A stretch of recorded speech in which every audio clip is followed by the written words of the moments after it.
Diabetes అనేది ఒక immuno compromised status. అంటే వీళ్ళకి రోగనిరోధక శక్తి చాలా తక్కువగా ఉంటుంది. అందువల్ల వీళ్ళకి రకరకాలైనటువంటి జబ్బులు వస్తూ ఉంటాయండి. రావడంతో పాటు వాటి తీవ్రత కూడా చాలా ఎక్కువగా ఉంటుంది. కానీ కొన్ని రకాలైనటువంటి జబ్బులకి వ్యాక్సినేషన్ అంటే టీకా మందులు ముందుగా వాడినట్లయితే ఆ జబ్బుల నుంచి మనం రక్షణ పొందవచ్చు. అటువంటి జబ్బులు ఏమున్నాయి ఈరోజు తెలుసుకుందాం. Hi, I'm doctor Sucharitha from Sai Datta hospital Proddatur. ఇందులో మనం మొదటగా మాట్లాడుకోవాల్సింది నిమోనియా గురించి అండి. నిమోనియా అనేది ఊపిరితిత్తులకు సంబంధించినటువంటి జబ్బు. నిమోనియాకి చాలా రకాల కారణాలు ఉంటాయి.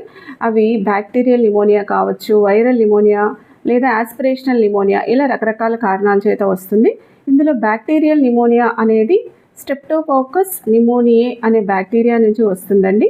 నిమోనియా లక్షణాలు ఎలా ఉంటాయంటే, మొదటగా ఆకుపచ్చ రంగులో కానీ పసుపు రంగులో ఉన్నటువంటి గళ్ళతో కూడినటువంటి దగ్గు, ఎక్కువ చలి, జ్వరము, ఛాతీలో నొప్పి, ఊపిరి తీసుకోవడంలో చాలా ఇబ్బందిగా ఉండటం.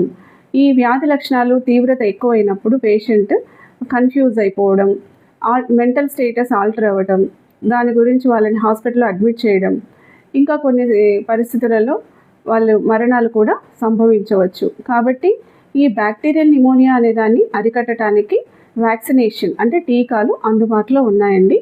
అందులో నిమోకాకల్ వ్యాక్సినేషన్స్ 2 రకాలుగా అవైలబుల్గా ఉన్నాయి. ఒకటి PPSV అంటే నిమోకాకల్ పాలీసాకరైడ్ వ్యాక్సినేషన్. రెండోది PCV అంటే నిమోకాకల్ కాంజుగేటెడ్ వ్యాక్సిన్. PCV13, PCV15, ఇప్పుడు PCV20 కూడా అందుబాటులో ఉంది. ఇది ప్రెవినార్ అనే పేరుతో అందుబాటులో ఉందండి. ఈ నిమోకాకల్ వ్యాక్సిన్ అనేది ఎవరైనా తీసుకోవచ్చు, షుగర్ పేషెంట్స్ అనే కాదు. ఇది 5 సంవత్సరాలకు ఒకసారి మనం తీసుకోవాలి. రెండవది ఫ్లూ అండి. ఫ్లూ అనేది మనకి ఇన్ఫ్లుయెన్జా వైరస్ దీని నుంచి వస్తుంది. ఈ ఫ్లూ అనేది సాధారణమైన జలుబులాగే ఉంటాయండి సిమ్టమ్స్ అన్నీ కూడా. ఇందులో మనకి రన్నింగ్ నోస్ ఉంటుంది, స్టఫీ నోస్ అంటే ముక్కు పట్టేసినట్లు ఉండటం, దగ్గు, ఒళ్ళు నొప్పులు, జ్వరము, తలనొప్పి. ఈ వ్యాధి తీవ్రత ఎక్కువగా ఉన్నట్లయితే ఒక్కొక్కసారి మనకి సీజర్స్ అంటే ఫిట్స్ లాగా కూడా వస్తుందండి. ఈ ఫ్లూని మనం నివారించేటందుకు ఇన్ఫ్లుయెన్జా వ్యాక్సినేషన్ అవైలబుల్గా అందుబాటులో ఉంది. ఈ ఇన్ఫ్లుయెన్జా వ్యాక్సినేషన్ కూడా మనకి 2 విధాలుగా అందుబాటులో ఉంది. ఒకటి లైవ్ అటెన్యూయేటెడ్ వ్యాక్సిన్. ఇది మనం ముక్కులో స్ప్రే ద్వారా ఇస్తారండి, కానీ ఇది డయాబెటిక్ పేషెంట్స్కి ఇవ్వకూడదు. రెండవది ఇన్యాక్టివేటెడ్ వ్యాక్సినేషన్. ఇది మనము మజిల్కి ఇంజెక్షన్ ద్వారా ఇస్తాము. కానీ ఫ్లూ వ్యాక్సినేషన్ అనేది మనం సంవత్సరానికి ఒకసారి తీసుకోవాల్సి ఉంటుంది. ఎందుకంటే ఈ వైరస్ అనేటువంటిది దాని రూపాన్ని ఎప్పటికప్పుడు మార్చుకుంటూ ఉంటుంది. కాబట్టి ఒకసారి తీసుకున్న టీకా మందు మళ్ళీ నెక్స్ట్ టైంకి పనికిరాదు. మూడవది హెపటైటిస్ B ఇన్ఫెక్షన్ అండి. ఇది సాధారణంగా లివర్కి వచ్చే ఒక ఇన్ఫెక్షన్. ఇది హెపటైటిస్ B అనే వైరస్ ద్వారా సోకుతుంది. కానీ ఇది ఒకరి నుంచి ఒకరికి సెక్షువల్ కాంటాక్ట్ ద్వారా కానీ, లేదా హెపటైటిస్ ఉన్న వ్యక్తికి ఉన్న రక్తాన్ని సాధారణ వ్యక్తులు ఎప్పుడైనా ఎక్కించుకున్నప్పుడు కానీ, లేదా నీడిల్స్ సూదుల వల్ల కానీ, ఈ సిరంజెస్ వల్ల కానీ, ఈ డయాబెటిక్ పేషెంట్లు అయినట్లయితే వీళ్ళు వాడే గ్లూకోమీటర్, దానికి వాడే నీడిల్స్ ద్వారా కానీ, లేదా తల్లి నుంచి బిడ్డకి కానీ ఒకరి నుంచి ఒకరికి సంక్రమించవచ్చు. హెపటైటిస్ వ్యాధి లక్షణాలు కామెర్లు, జ్వరము, కడుపు నొప్పి, వాంతులు, తర్వాత ఒంటికి పసుపు రంగులో రావటము, మోషన్ కలర్లెస్గా పేల్ కలర్డ్ స్టూల్స్ అంటామండి, అంటే కలర్ లేకుండా తెల్లగా ఉండటము, ఇటువంటి లక్షణాలన్నీ ఉంటాయి. కాబట్టి హెపటైటిస్ రాకుండా నివారించుకునేందుకు మనకి వ్యాక్సినేషన్ అందుబాటులో ఉంది. ఇది మనం 3 దఫాలుగా వేసుకోవాలి. ఫస్ట్ 016 అంటే ఫస్ట్ షాట్ ఇచ్చిన 1 నెల తర్వాత రెండవది తీసుకున్న ఒక 5 నెలలకి మళ్ళీ మూడవది అంటే బూస్టర్ డోస్ అంటామండి. టోటల్గా 016. ఈ విధంగా మనం హెపటైటిస్ వ్యాక్సినేషన్ తీసుకోవాలి.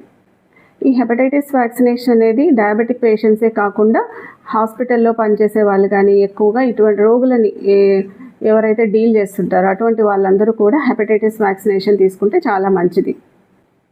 నాలుగవది TDAP అంటే టెటనస్, డిఫ్తీరియా, పెర్టుసిస్. ఈ 3 సంబంధించినటువంటి వ్యాక్సినేషన్ అండి. టెటనస్ అంటే మనం ధనుర్వాతం అనే పేరుతో పిలుస్తుంటాం కదా. ఈ టెటనస్ అనేది మనకి క్లాస్ట్రీడియం టెటనీ అనే బ్యాక్టీరియా నుంచి వస్తుంది. ఇది మనకి ఏదైనా కట్ వూండ్స్ అంటే ఏదైనా కోసుకున్నప్పుడు, గాయాలు తగిలినప్పుడు, లేదా ఏదైనా పురుగు కుట్టినప్పుడు కానీ, ఏవైనా కాలిన గాయాలు ఏవైనా ఉన్నా కూడా ఈ బ్యాక్టీరియా అనేది మన శరీరంలోకి ప్రవేశిస్తుంది. ఇది లక్షణాలు ఎలా ఉంటాయి అంటే మన 2 దవడ ఎముకలు లాక్ అయిపోవటం, అంటే సరిగ్గా ఓపెన్ చేయలేకపోవటం, లేదా మన కండరాలు గట్టిగా బిగుతుగా అయిపోయి బాగా నొప్పి పెట్టడం, లేదా దీని నుంచి మనకి ఫిట్స్ లాగా రావటం, ఇవన్నీ కూడా ఉంటాయి. డిఫ్టీరియా, ఇది మనకి కొరిని బ్యాక్టీరియం డిఫ్టీరియే అనే ఒక బ్యాక్టీరియా నుంచి వస్తుందండి. ఇది ముఖ్యంగా ముక్కు, థ్రోట్, గొంతుని బాగా ఎఫెక్ట్ చేస్తుంది. ఇది ఉన్నప్పుడు గొంతు లోపల ఒక థిక్ కోటెడ్ మెంబ్రెయిన్ లాగా, అంటే ఒక పొరలాగా ఏర్పడిపోతుంది. దీనివల్ల వాళ్ళు గాలి సరిగా తీసుకోలేకపోవడం, ఒక్కొక్కసారి మెడంతా వాచిపోయి బుల్ నెక్ లాగా తయారైపోవడం జరుగుతూ ఉంటుంది. కాబట్టి వీళ్ళు గాలి తీసుకోవడానికి చాలా కష్టపడుతూ ఉంటారు. అక్యూట్ ఇన్ఫెక్షన్ అయినట్లయితే మనం దీన్ని యాంటీబయాటిక్స్ ద్వారా క్యూర్ చేసుకోవచ్చండి. కానీ ఇది రాకుండా నివారించడానికి మనకు ఈ వ్యాక్సినేషన్, టీడాప్ వ్యాక్సినేషన్ అందుబాటులో ఉంది. అలాగే పెర్టుసిస్, అంటే దీన్ని ఊపింగ్ కాఫ్ అని అంటాము. దీంట్లో కూడా విపరీతంగా దగ్గు రావటము, గాలి తీసుకోవడానికి కష్టపడము, జ్వరము, ఈ సిమ్టమ్స్ అన్నీ ఉంటాయి. కాబట్టి 3 రకాలైనటువంటి జబ్బుల నుంచి కాపాడుకునేందుకు మనకి టీడాప్ అనే వ్యాక్సినేషన్ అందుబాటులో ఉందండి. 5వది హెర్పెస్ జోస్టర్ వైరస్ అండి. దీన్ని మనం షింగిల్స్ అని అంటాము. షింగ్రిక్స్ అనే వ్యాక్సినేషన్ ఇప్పుడు అందుబాటులో ఉంది. ఈ హెర్పెస్ జోస్టర్ ఎలా వస్తుందంటే, మనకి ఎప్పుడైనా ముందు చికెన్ పాక్స్ అనేది జబ్బు వచ్చినట్లయితే ఇది వారిసెల్లా జోస్టర్ అనే వైరస్ వల్ల వస్తుంది. ఈ వైరస్ నిద్రావస్థలోకి వెళ్ళిపోయి తర్వాత ఎప్పుడైనా రీయాక్టివేట్ అయ్యి భవిష్యత్తులో మనకి ఈ నరాల డిస్ట్రిబ్యూషన్ ఎక్కడైతే ఉంటుందో వాటి వెంబటి ఒక బ్లిస్టర్స్ లాగా, చిన్న చిన్న బొబ్బల్లాగా వచ్చేస్తాయండి. ఇవి చాలా నొప్పితో ఉంటాయి. దీన్ని మనం అక్యూట్ ఇన్ఫెక్షన్, అంటే ఫ్రెష్ ఇన్ఫెక్షన్ అయినట్లయితే 2 నుంచి 5 రోజుల లోపల సైక్లోవిర్, సైక్లోవిర్, సైక్లోవిర్ ఇలా యాంటీవైరల్ డ్రగ్స్ ఇవ్వడం ద్వారా దాన్ని మనం ఆ జబ్బు తీవ్రతని తగ్గించుకోవచ్చు. కానీ ఇది భవిష్యత్తులో రాకుండా ఉండాలి అని అంటే ఈ షింగిల్స్ వ్యాక్సినేషన్ అనేది చాలా ఉపయోగపడుతుందండి. ఇది డయాబెటిక్ పేషెంట్సే కాకుండా immuno compromised patients, old age patients ఎవరైనా తీసుకోవచ్చు. ఇప్పుడు మనం మాట్లాడుకున్న ఈ వ్యాక్సినేషన్స్ అన్నీ కూడా ఏడిఏ, అంటే అమెరికన్ డయాబెటిక్ అసోసియేషన్, సిడిసి అంటే center for disease control and prevention, and ACIP advisory committee on immunization practices, వీళ్ళ గైడ్లైన్స్ ప్రకారం రూపొందించబడినవండి. కాబట్టి ఈ వ్యాక్సినేషన్స్ గురించి అవగాహన తెచ్చుకొని డయాబెటిక్ పేషెంట్సే కాకుండా ఓల్డ్ ఏజ్ పేషెంట్స్ కానీ ఇంకా ఏదైనా ఇమ్యూనో కాంప్రమైజ్డ్ పేషెంట్స్ కూడా వీటిని సద్వినియోగం చేసుకోగలరు. ఈ ఇన్ఫర్మేషన్ మీకు నచ్చినట్లయితే మీ ఫ్రెండ్స్కి, మీ వెల్ విషర్స్కి అందరికీ షేర్ చేయండి. Thank you.